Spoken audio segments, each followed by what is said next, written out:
Natureza preservada, animais ameaçados de extinção que encontram um local para sobreviver, fauna e flora que produzem um cartão postal por todo o lado.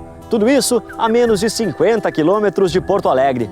No TVE Repórter de hoje, você vai conhecer mais sobre o Banhado Grande. Fique com a gente e descubra mais sobre este tesouro ecológico.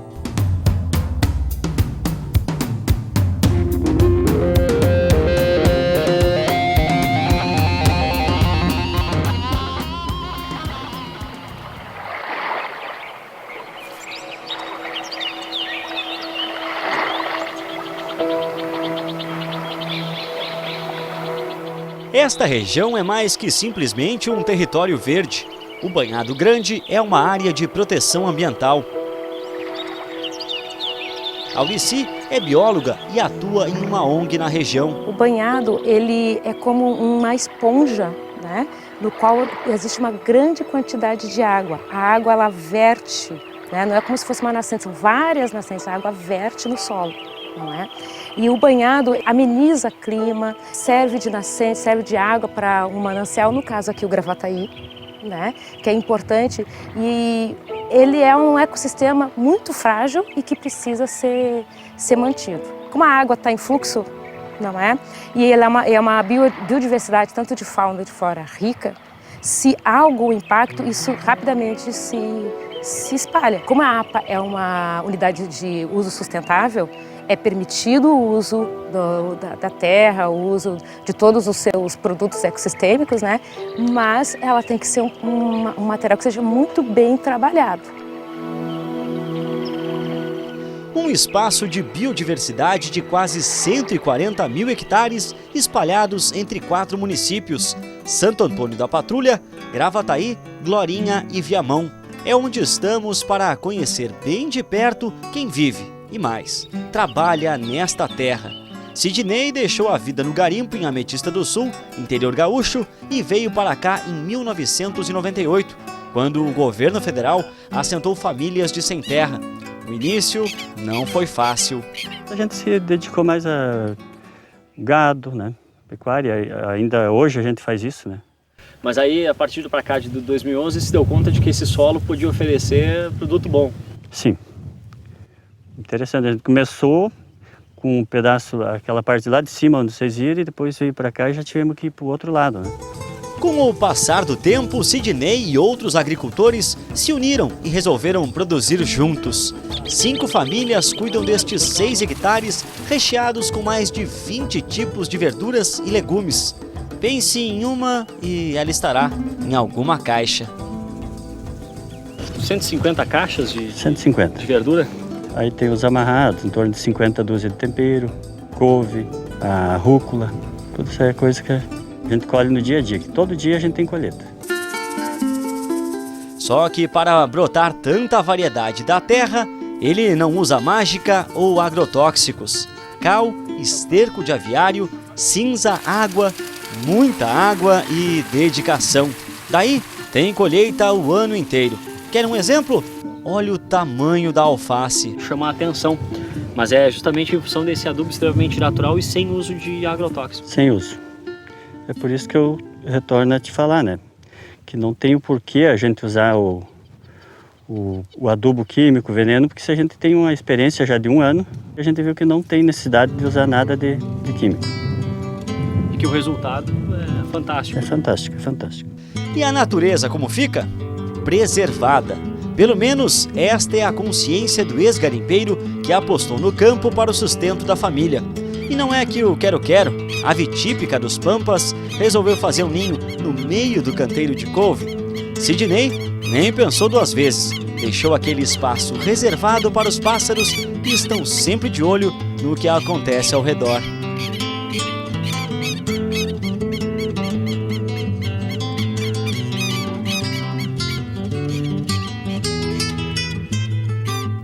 Para fazer as imagens dos ovos, toda a cautela possível. O casal de quero-quero vigia atentamente o ninho e, com a ajuda dos agricultores, os filhotes vão nascer com tranquilidade. No meio dos canteiros de salsa, acho um lugar apropriado para eles fazerem os ninhos, né? E aí é tranquilo essa? Não, é tranquilo. A gente passa com a máquina, com o trator, com a rotativa encanteirando, levanta no local do ninho deles, passa para o outro lado e deixa eles se criando ali. Não atrapalha? Não, não atrapalha. Nós conseguimos produzir alface e os quero-quero junto com nós. Não atrapalha em nada, conseguimos tranquilo. Das quase 400 famílias que vivem dentro do Banhado Grande, cerca de 100 apostam na plantação de arroz.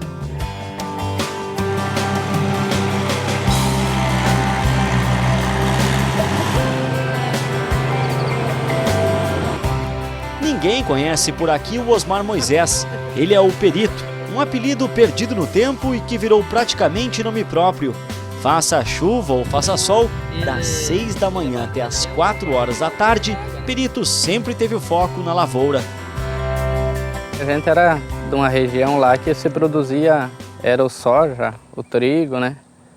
Então a cultivar o arroz a gente nem conhecia, na verdade, né? Só no pacote mesmo, né? E como é que foi esse processo de conhecer como plantar, como cultivar, esperar os 150 dias, colher? A gente chegou e teve que ir se adaptando e conhecendo a realidade da região, né? E a gente foi se envolvendo aos poucos, né? Aí no começo a gente produzindo 1, 2 hectares, né? E hoje a gente vê essa imensidão no assentamento, né? Assim como nos canteiros de Sidney, nada de agrotóxico na lavoura do perito. O arroz orgânico ganha forma graças a uma rede de canais de irrigação. A área de banhado ajuda muito nesse processo. É graças à água em abundância que os agricultores descobriram uma técnica para combater o minço, uma espécie de erva daninha que dá muita dor de cabeça aos produtores. Ninguém melhor do que o perito para explicar pra gente como funciona. Isso aqui é uma lavoura que ela foi semeada, foi esgotada ela, ficado a terrinha seca. Aí, no torno de 6 dias, mais ou menos, a gente entrou com uma lâmina de água que encobriu todo o arrozinho, né? E ele, como tem uma força incrível, né? Ele cruzou da água e aí a gente baixa um pouco essa lâmina de água, o inso fica grudado no lodo e o arrozinho hoje tá aí, tipo assim, uma lavoura que dá pra ver, limpinha, né? Resultado, arroz orgânico. Arroz orgânico sem nada de herbicida. O arroz orgânico ultrapassa as fronteiras do Banhado Grande. Das 180 mil sacas colhidas por ano, quase 1/3 vai para esta cooperativa em Eldorado do Sul.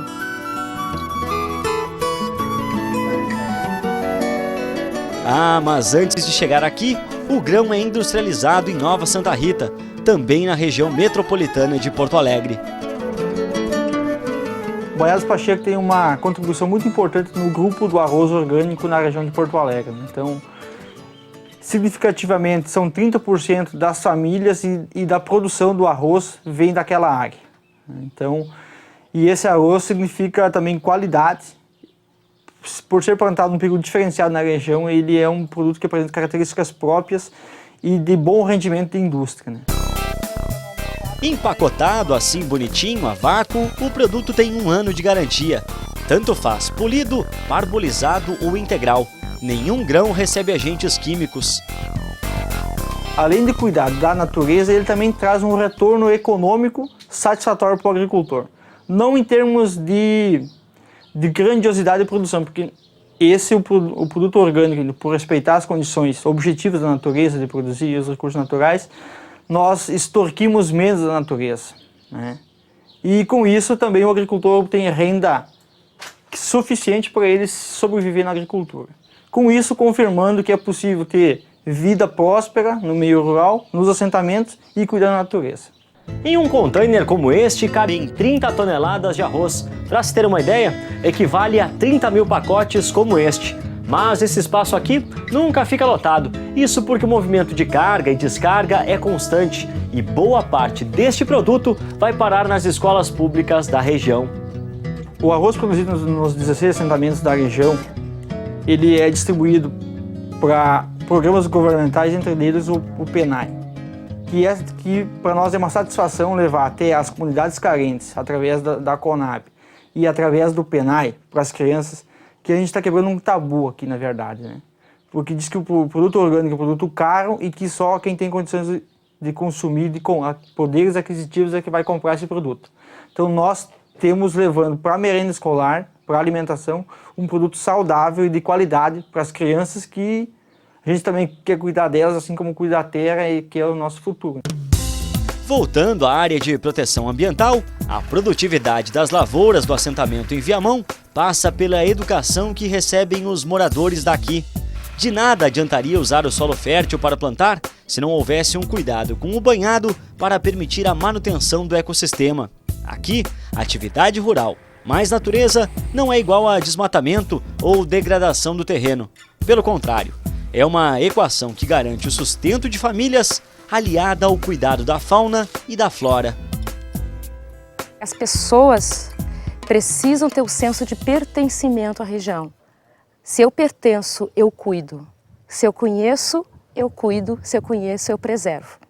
Não é? Então o conhecimento é fundamental na preservação e o papel da educação ambiental é fundamental nesse sentido, para que a gente possa mostrar para as pessoas toda a beleza cênica, toda a importância hídrica, toda a importância da biodiversidade, das relações ecossistêmicas que tem aqui e poder visitar, que a APA permite isso, poder usar de turismo. Viamão é riquíssimo na questão de biodiversidade, poder usar isso e a partir daí a gente ir ensinando como usar, até onde pode ir.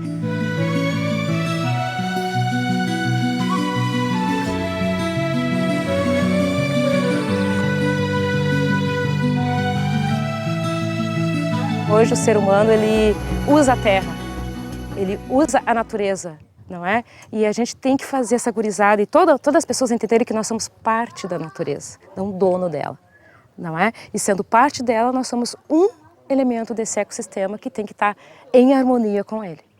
No próximo bloco, você acompanha uma expedição pela Mata Nativa à procura de animais em extinção. E ainda, o que está sendo feito para preservar o Banhado Grande?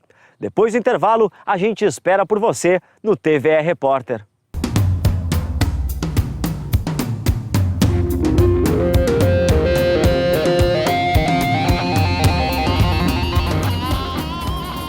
Apenas 6% do território brasileiro é composto por banhado. Um terço desse total fica nesta área no Rio Grande do Sul. A importância ecológica é indiscutível. A região serve como habitat do cervo do Pantanal, espécie ameaçada de extinção e que só é encontrada aqui. Um levantamento da década de 70 apontava a existência de apenas 10 exemplares. Hoje, estima-se que o número tenha aumentado, mas ainda está bem distante do ideal. Alexandre é coordenador da ONG Curicaca, que tem entre os objetivos a preservação desse animal. A estratégia que nós estamos trabalhando hoje na APA, associada à conservação do cervo, tem também a finalidade de conservar esses banhados, que são áreas importantíssimas para o cervo, né? O cervo só ocupa prioritariamente essas áreas úmidas e são áreas importantíssimas para esse equilíbrio que as pessoas tanto buscam na questão da hídrica da APA. Pessoas e também pássaros. A área alagada serve de ponto de migração de aves que vêm de outras regiões do Brasil e até mesmo de outros países. Mais de 220 espécies já foram catalogadas. Usam aqui como um momento de parada, né, de descanso e tudo mais, de aves migratórias, para depois voltar à sua região de origem, né? Então é importante não só para as aves daqui, como também para essas que são migratórias. Ah, mas antes uma explicação geográfica. Estamos no Refúgio da Vida Silvestre Banhado dos Pachecos, que faz parte do complexo Banhado Grande. Nesta reserva, são mais de 2.500 hectares de total preservação. A área cedida pelo INCRA para a Secretaria Estadual do Meio Ambiente há 10 anos. Agora é hora de caminhar para valer e ver bem de perto as surpresas e raridades fabricadas pela natureza. Quem nos acompanha na trilha é o André, gestor do refúgio, e sua equipe.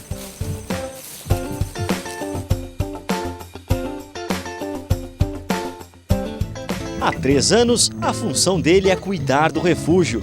Isso quer dizer não permitir a caça ou a exploração do local e monitorar o desenvolvimento de plantas e bichos. O começo é bem tranquilo. Como diz o ditado, para baixo, todo santo ajuda. De vez em quando é preciso reduzir a velocidade do passo para contemplar a paisagem.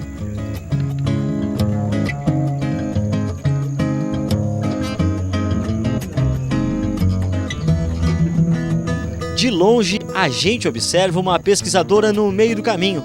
Fernanda é estudante de biologia dedicada a catalogar as plantas do Banhado Grande. E não é pouca coisa, não. A gente tem mais de 2.000 espécies só de campo, né, no estado. Então, aqui, como eu te disse, tem um mosaico de fisionomias, né? Não é só campo litorâneo, tem mata paludosa, tem restinga, tem o próprio banhado em si. Então, em função dessas diferentes formações e das espécies que se encontram em outros locais, eu espero encontrar mais de 300 espécies. É a terceira vez que ela está aqui, imersa na vegetação. O que para muitos pode parecer tudo igual, para quem pesquisa, cada planta tem um significado. Tu vê aqui uma área de campo litorâneo, né? Campo arenoso. Daí tu tá vendo essas espécies aqui, assim, a altura delas, o formato. E então as espécies que estão, geralmente aquelas dominantes, são as que caracterizam a paisagem, né? Caracterizam a fisionomia. Só com pesquisas assim é que vai ser possível fazer um raio-x mais completo desta ilha ao avesso, onde a água compete com a terra. Desviando um pouco o caminho, vamos atrás de um equipamento que vem ajudando no trabalho do monitoramento da fauna. Depois de driblar árvores e a mata fechada, chegamos ao local preferido por diferentes animais. Esta aqui é a armadilha fotográfica, um equipamento utilizado para monitorar a movimentação dos animais aqui neste espaço. Como é que funciona? Um sensor instalado ali dentro é acionado toda vez que o animal cruza esta linha e uma foto é registrada. E a partir daí é feito também o monitoramento do dia e do horário que os animais passaram por aqui. Tecnologia servindo aos pesquisadores para ter uma ideia da movimentação da fauna aqui na reserva.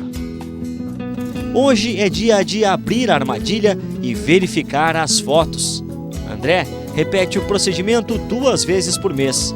É sempre um momento de expectativa total. Aqui temos um gambá de orelha branca, uma espécie que é relativamente comum dentro da unidade, né? Uma espécie comum em todo o estado do Rio Grande do Sul.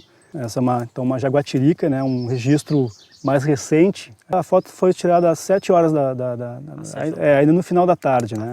O graxaim do mato é um carnívoro que é um carnívoro mais comum aqui dentro do Refúgio de Vida Silvestre. Então, a partir do número de fotos que vão sendo registradas, a gente vai vendo quais são os animais mais comuns e onde eles ocorrem, qual é o período de atividade durante o dia. Aqui, no caso, 1h da madrugada. Aqui, o mão pelada. É um carnívoro que ocorre principalmente em áreas úmidas, de banhado, em áreas mais encharcadas, né? O equipamento tem bateria suficiente para 1 ano. Outros 3 aparelhos estão também em pontos estratégicos do refúgio.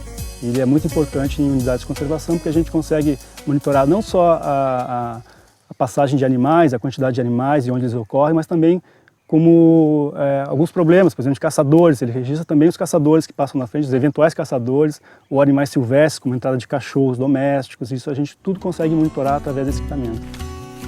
Hora de voltar à trilha. E quase sem ser percebido pelo visitante mais apressado, um destaque vermelho no chão provoca o contraste com o verde. Chegamos mais perto ainda para ver esta espécie de planta carnívora, uma raridade que adora comer formigas e pequenos insetos.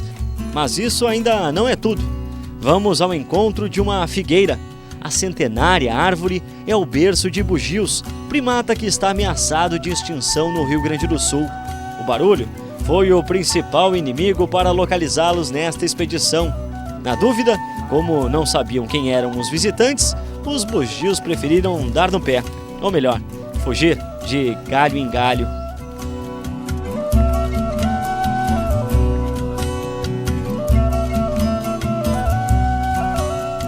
Uma hora de caminhada, fôlego renovado com o visual que só a natureza, sem a interferência do homem, é capaz de realizar.